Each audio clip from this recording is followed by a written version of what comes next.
Are you trying to decide between Divi, Elementor, and Cadence? You're not alone.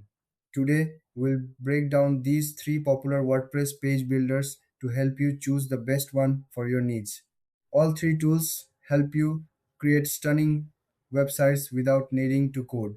They offer drag and drop features, making it easy for anyone to design a site. But there are some key differences to consider. Let's start with Divi. Divi is known for its flexibility and powerful design options. It has a large library of pre-made templates. You can customize almost everything from layouts to colors. Divi also includes a visual editor which lets you see changes in real time. Now, let's look at Elementor.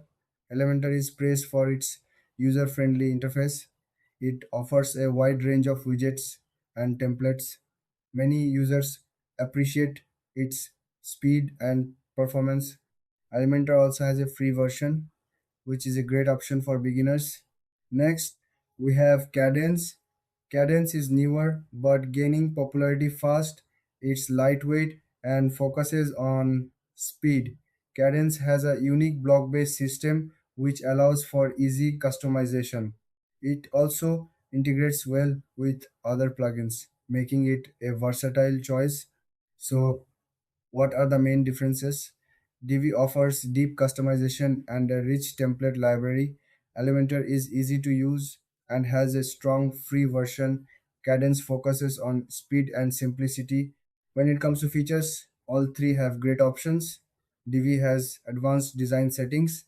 Elementor has a vast widget library, and Cadence shines with its speed and block options.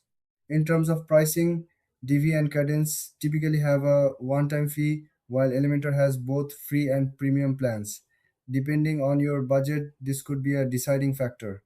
In the end, if you want deep customization, go for Divi. If you prefer ease of use, Elementor is your best bet. For speed and simplicity, choose Cadence. Thanks for watching.